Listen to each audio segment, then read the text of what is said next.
about now. Yep. Hello, y'all. Early Berry Jr. here. Hope everything is going well.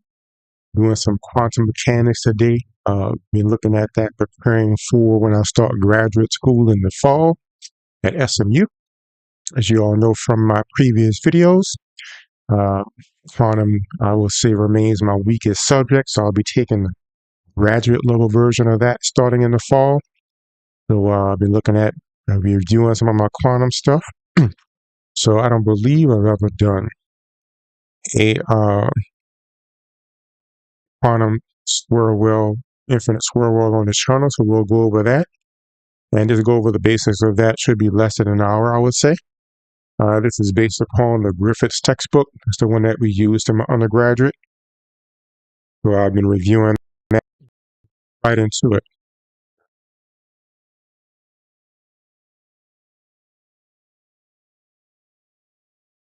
So talking about the infinite swirl well.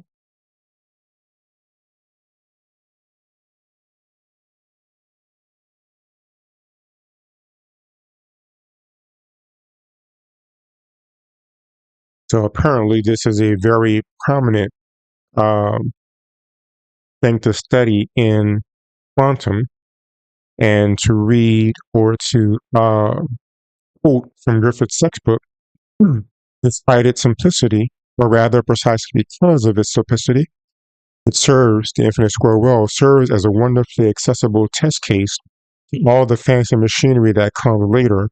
Will refer back to it frequently. So the infinite square well is basically a foundational thing to understand in quantum mechanics to get to the more advanced things. And the idea is that we have a particle,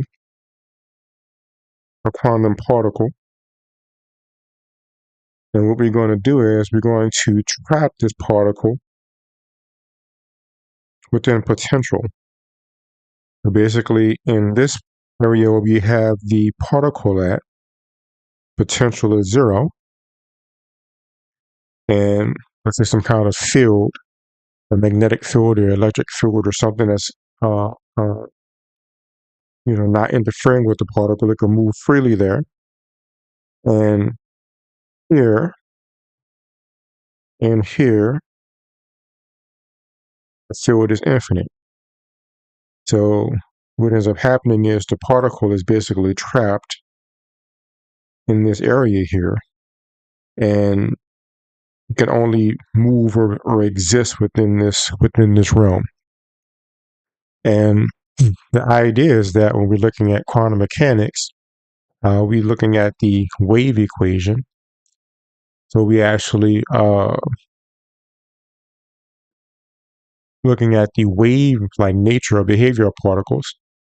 Let me make sure I get the full one, and then we'll move forward from there. So the full Schrodinger equation is going to be negative h bar squared over 2m. The second derivative squared of psi respect to x plus v psi that equals e. So basically this is the Schrodinger equation in general, time-independent Schrodinger equation. And what we're going to do is we're going to simplify this for this scenario, because since the potential is like this means that the potential with respect to x is 0. And if this is x equals 0 and this is x equals a, I believe the book utilizes a. So potential is 0 from 0 is less than or equal to x is less than or equal to a. And the potential is infinity elsewhere.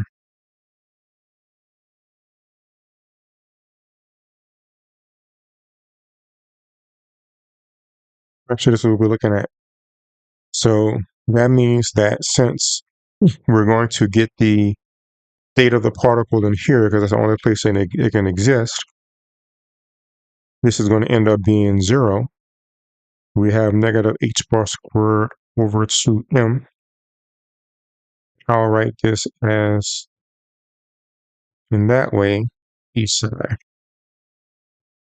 So now we have a much simplified differential equation, a second order differential equation, since this one is the second derivative with respect to x. And we can actually simplify this equation like so. So I can take psi, the second derivative, put that on its own, multiply this over here.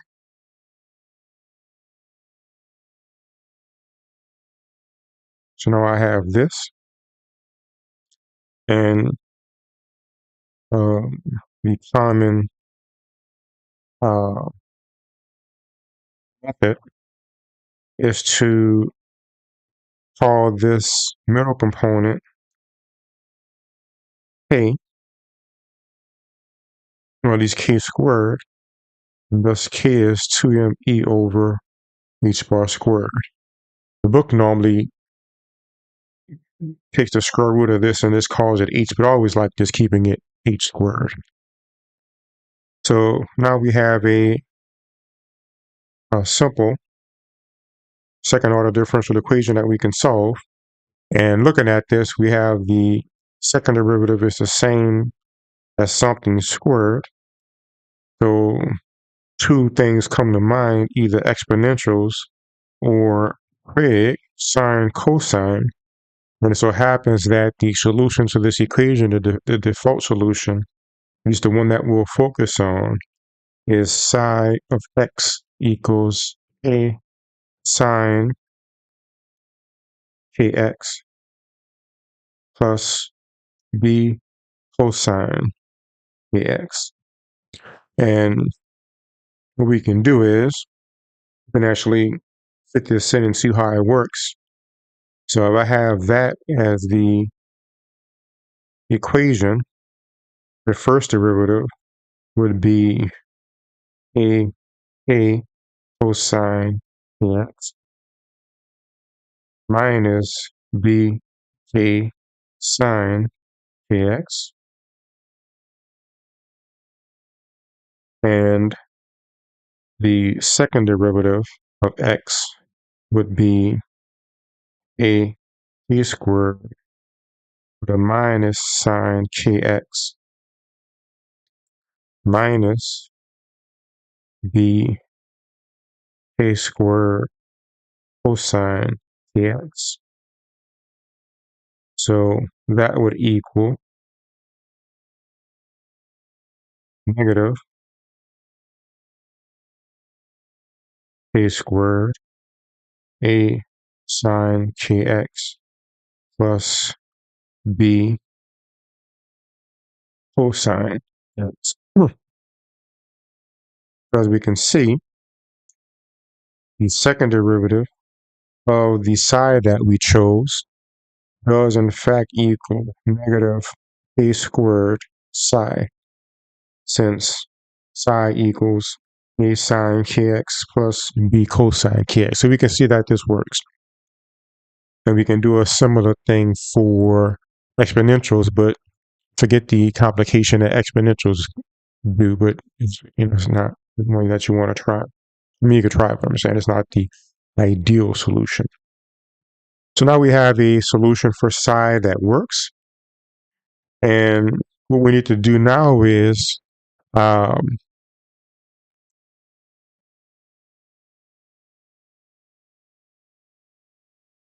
the word? Calibrate or align our general solution to our specific situation. So our specific situation is we have here a particle in the well, infinite potential outside of it, zero potential from 0 to a. And we need to make sure that the side that we choose is specialized. That's the word I was looking for, at least one of them, to fit with the specific solution. So this is a specific scenario. So for instance, we know that this psi, in order to use it, it has to be 0 at 0. The potential is infinite at 0, so that means that there's no particle at 0. So the wave function will have no value at 0. Particle can't be there because the potential is infinite there.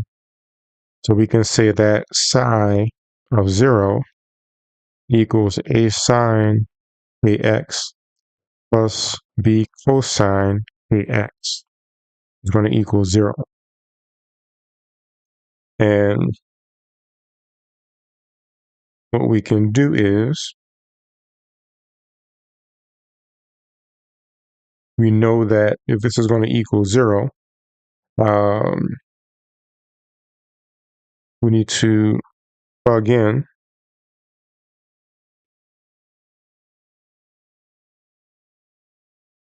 what x is. And maybe I should clarify this and put psi x equals 0. And here I plugged in 0 for x. And we know that at 0, sine is 0. Sine of 0 is 0. And we know that at 0, cosine is 1.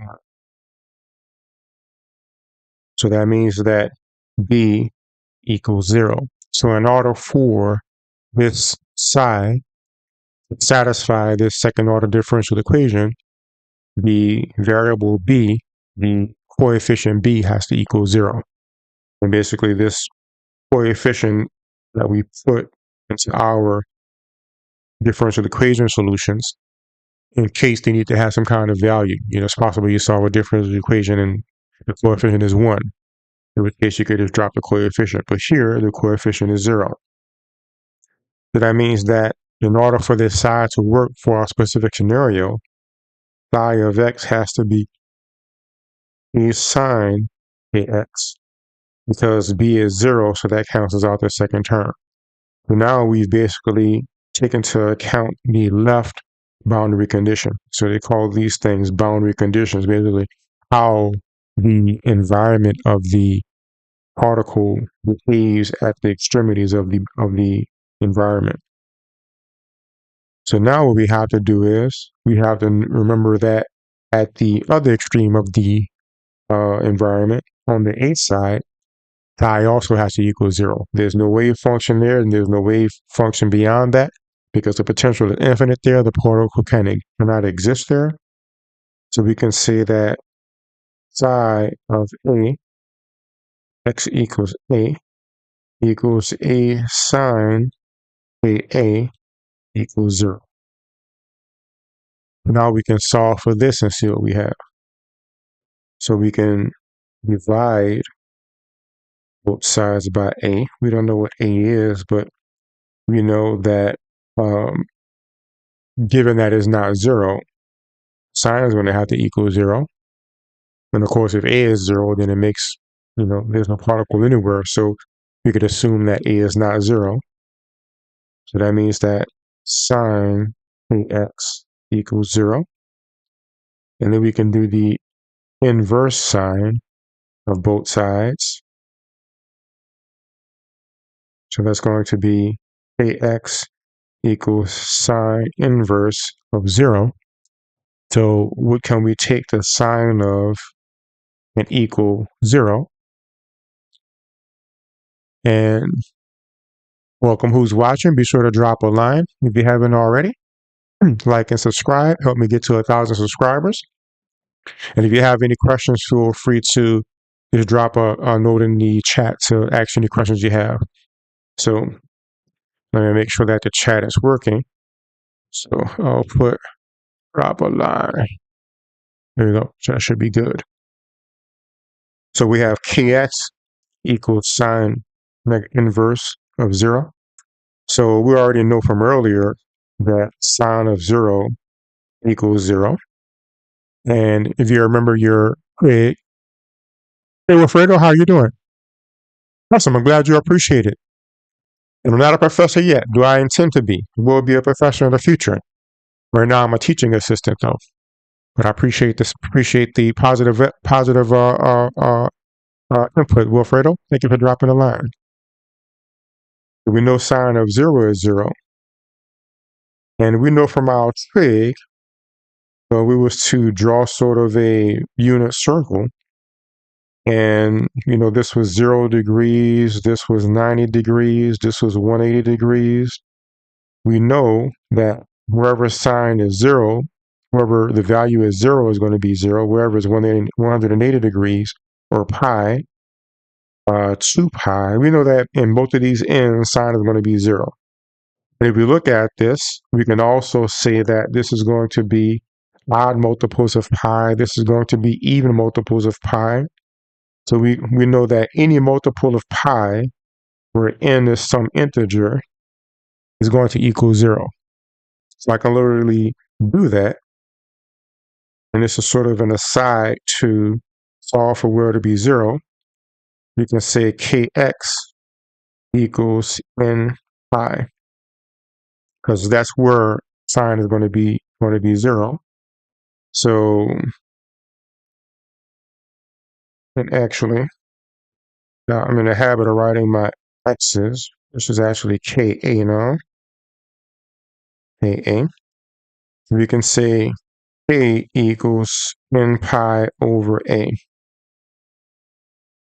Now check my notes, make sure I didn't make any mistakes anywhere. Yep, that looks good. So in order for this side to work now for the right-sided boundary conditions, we know that phi of x has to equal a sine ax, where a equals n pi over a. So now we have our psi, our solution to the Schrodinger wave equation, that fits the conditions of being in an infinite square world. And again, these concepts will come up a lot later. So make sure you keep track or have a good idea for future videos as we move into more complicated things. All right, so now we have this worked out. We know what our psi is. And what we can do here is we can actually do something that I always thought was quite interesting. If you notice, we have two different values for k. We have k is n pi over a. And if we go back up here, we know from the Schrodinger equation that k is this. I'll just write it over again here. That k equals the square root of 2m over, that's right, 2m over h bar squared. So we have two values for k. So what we commonly do here, in order to get a way to solve for the energy of the particle, we can actually equate these two things since they both equal k and solve for E. Wilfredo says you will achieve all your goals. Just keep with the consistency as perseverance. People will appreciate all the effort and work that you are doing. I appreciate it, Wilfredo. Thank you. So I do hope so. So my plan is to keep it going. I'll build the channel up, and I'll still do tutoring as well. So my tutoring student I had for the spring expressed benefit. So I'll be in grad school, but I'll be still doing some tutoring. And I might not have as much time to do tutoring as before, so I might not have as many students as I would have in the undergraduate, but I will be available. So what I'll do, I'll equate these. N pi over a equals square root of 2me over h bar squared, and this will be clear. N is going to be a positive integer, which we got from solving the boundary conditions on the right side. A is the length of the well, so sometimes this might be written as L. E is the energy of the particle.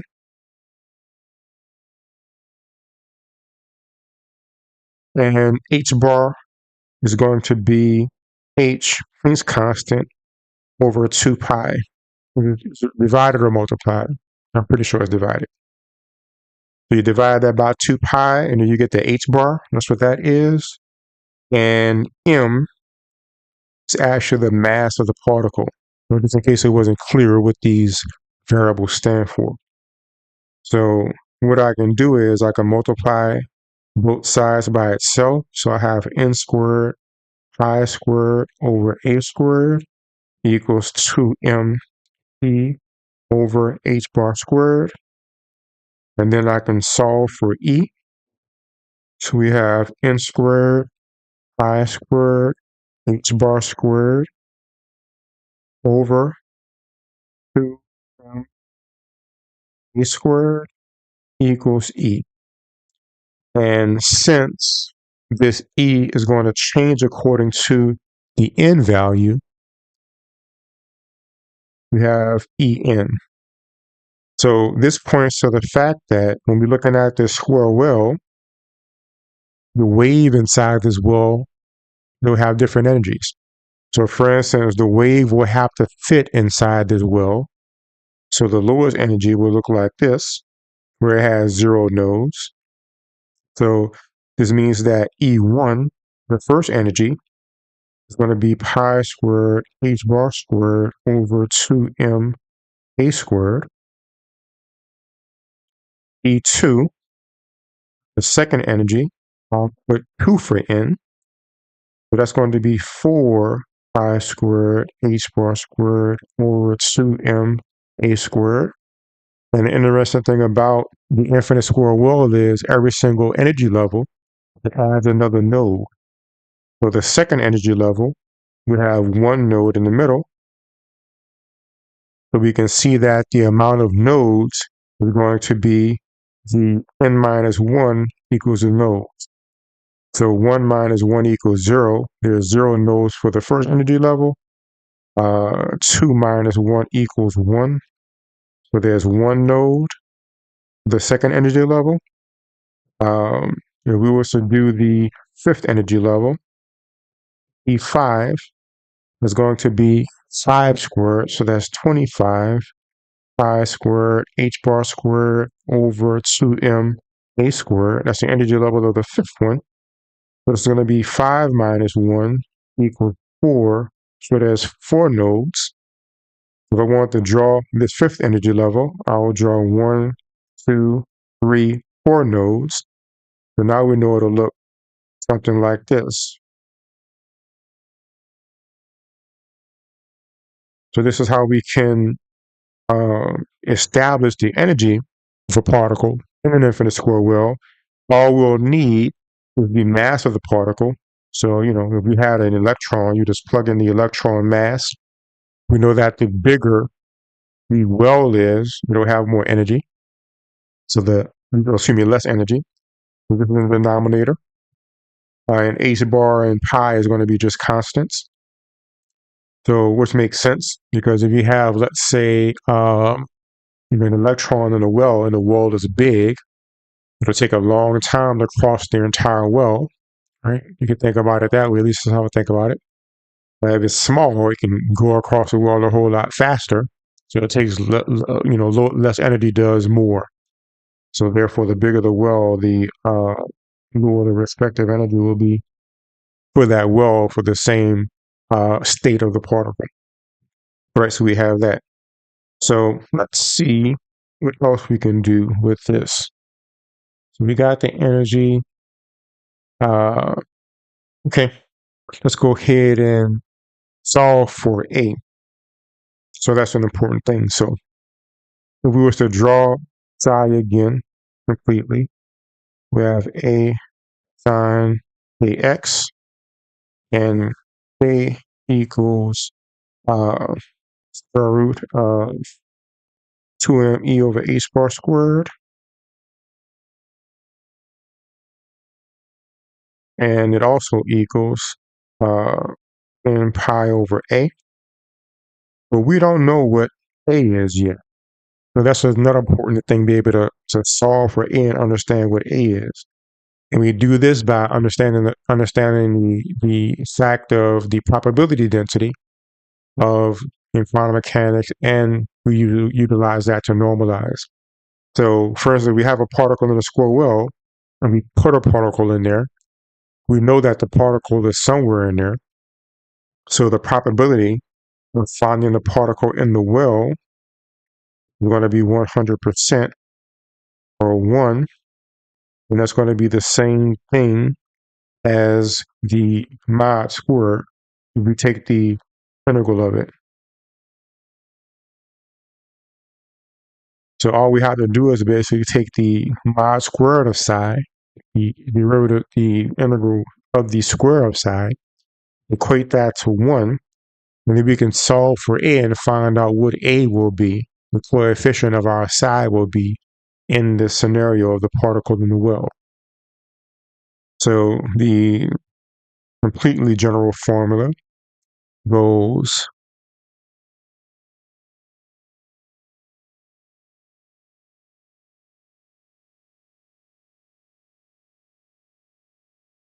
in our case, the entire breadth of the well, the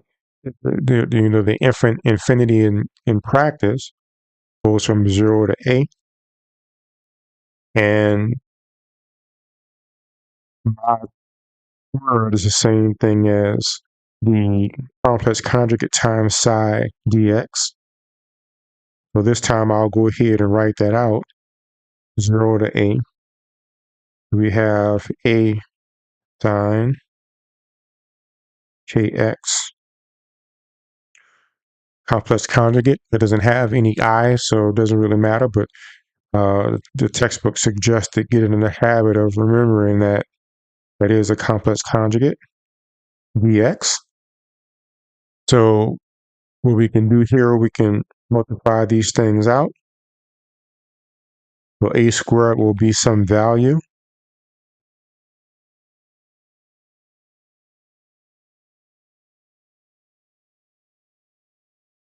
Now the way to solve this is to utilize the trigonometric identity.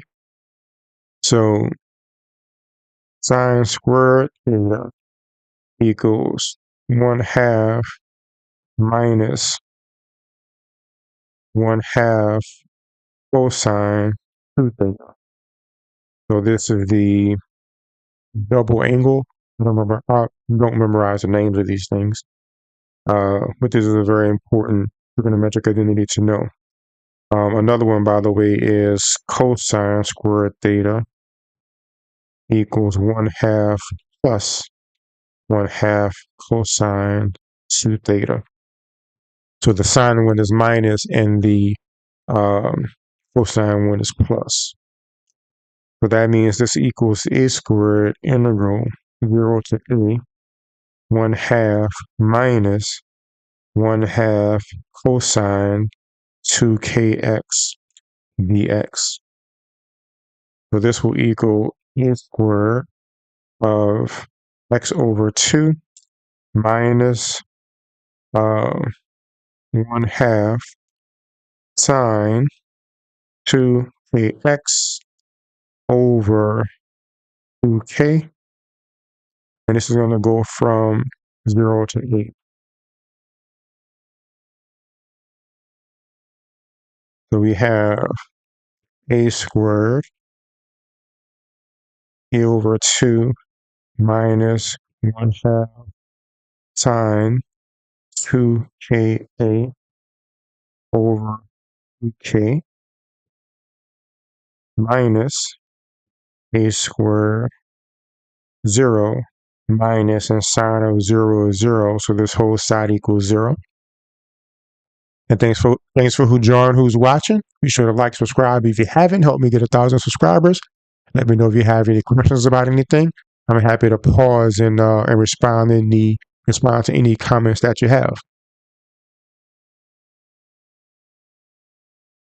And what I'll do, let me show the chat, and I'll move the Discord to the left a bit here.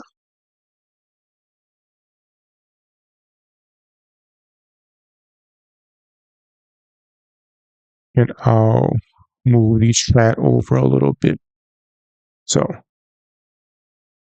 right, there we go. So now we have the left side of this integral. And remember that this all equals 1 because we know that the probability of finding a particle somewhere is 1 or 100%. So we have a squared equals, a squared times a over 2 minus 1/2 sine, and a we know equals n pi over a, which is relevant here. So that's 2 n pi over a times a over 2k. So that equals a squared a over 2 minus, now if we look at this, we have the a's here are going to cancel. Now we have just 2 n pi. We know from earlier that n times pi, where n is a integer, sine is going to equal 0. We know that a whole number times any integer is going to also be an integer. So no matter what we multiply this with, it'll still be n pi. So that means that that whole thing is 0.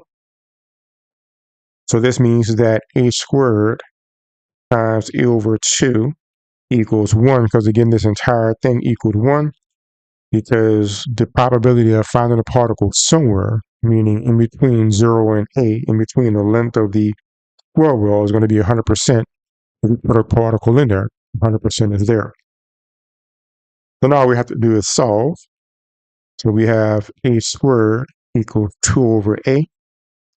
So that means that a equals square root of 2 over a. And now we have a pretty functional psi. So we can say psi of x equals square root 2 over a sine ax, where a equals square root of 2m over h bar squared. And it also equals n pi over a, where a is the length of the well. And let's see what else we can do here.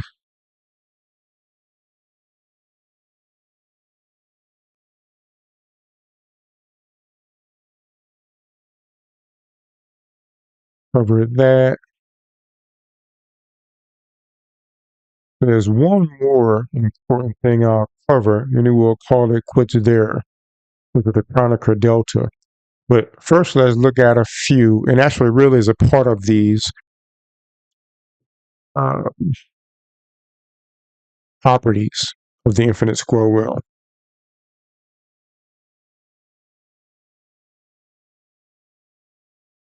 Right on.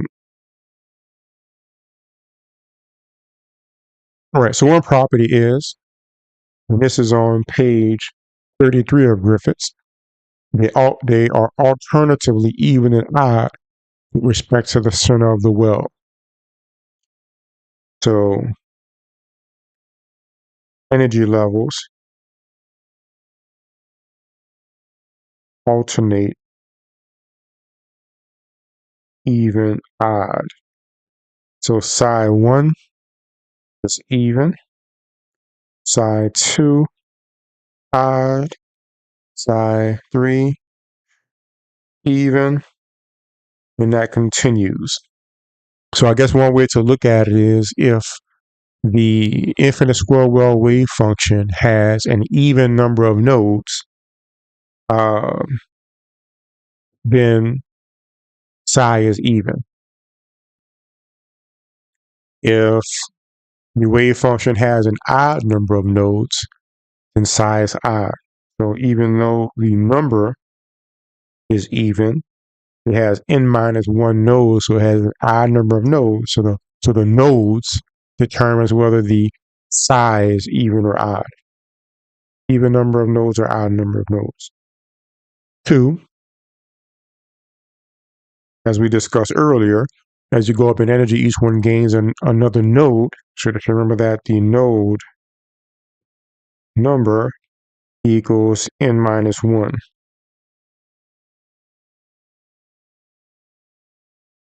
And that's the n for the energy. N minus 1, number of nodes. Another component is orthogonality. And this comes up a whole lot later. So the way it works is if you have two different sides, like side 1 and side 2, so basically side 1 is where n equals 1, side 2 is where n equals 2. So if I had, let's say, side 1, side 2, the integral of that is going to equal 0, because you have an even and an odd basically that are being multiplied together. So we can say that the integral of n side n equals dx equals 0 if m does not equal n. So whenever they're not the same, it's going to equal 0. That's what's called orthogonality.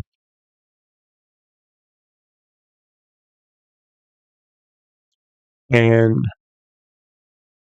this brings up something that I wanted to mention called the Kronecker delta, where they look at the property here and say psi m psi n dx equals this mn, which equals 0 if m equals not n, and 1 if m equals n. Because keep in mind that, and by the way, this is going from infinity to infinity, the entire breadth. So it's customary in quantum mechanics, if we don't put any boundaries, we assume it's negative infinity to infinity. So I'll go ahead and write it for the first one. But whenever you see no boundaries there, then you know it means the full breadth of where the particle can exist. So basically keep in mind that we're dealing with psi of x. So the complex conjugate is the same as the psi. And we know that this equals that. And we know that over the entire breadth is going to equal 1 if you actually have m equals n. And we know from what the orthogonality of the don't equal, then it's going to equal 0. And this little thing here is called the Kronecker delta. So the symbol here is delta from Greek. The little sub m and n's refers to the different values for the energy of psi, energy of the wave function in the equation. And so if you have 1, 1 over the entire breadth, the probability will equal 1. If you have 1, 2, it's going to equal 0. If you have 1, 3, 4, 5, 10, 9, it's going to equal 0. That's the orthogonality. That will come up later, so it's a principle to remember. And welcome who just joined. Thanks for watching. Be sure to like, subscribe if you haven't. Help me get 1,000 subscribers. Let me know if you have any questions about anything. I'll be happy to stop and reply. And here's the last thing we'll discuss. The last property is going to be that they're complete. And what this means that if you add up all the different sides, so, we have n equals 1, n equals 2, it could go so far as another discussion about how far up it can go. But suffice it to say, we add them all up. Together, they will equal a function along the lines of Fourier series. So f of x equals the sum n equals 1 to infinity. We have some coefficient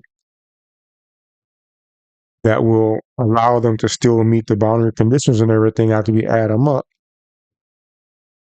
But I'm going to input the side that we had there. This is going to be some Cn square root of 2 over a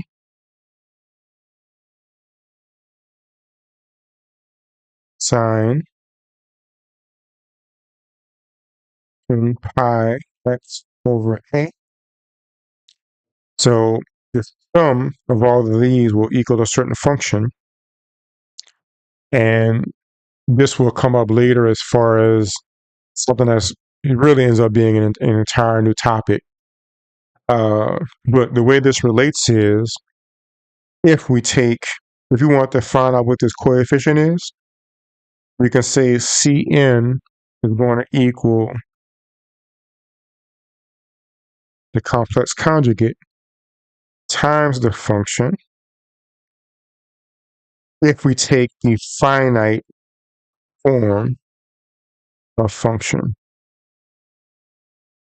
So what I mean by that is this f of x is itself infinite, but what we can do is we can actually multiply it by, and basically now we're going to get into another topic I was going to end soon. To give you a brief overview, we can actually extract from this infinite series in this function, we could use orthogonality in the Kronecker delta here to extract one. When we extract one out of those, we can actually utilize that to find out what the coefficient will be to allow us to establish a certain function, at least a certain Cn value for this function. But that's a whole nother topic. So what I may do is come back next week and talk about that. So maybe I'll come back next week and we'll talk about the Fourier series nature of it a bit and solving to get the Cn. But that's a good basic setup for the infinite square world. I hope you all enjoyed. Thanks everybody who dropped in. Thanks for Fredo for dropping a line. Hopefully everybody liked and subscribed who came. And I'll see you all next week. We'll continue with some more quantum mechanics, and we'll likely continue here, and we'll look into the complexities of, because that's a whole show in itself, talking about solving for Cn and summing all the different functions. So we'll look at that next week, and we'll make that a show. So everybody have a good weekend. I'll see you all next week.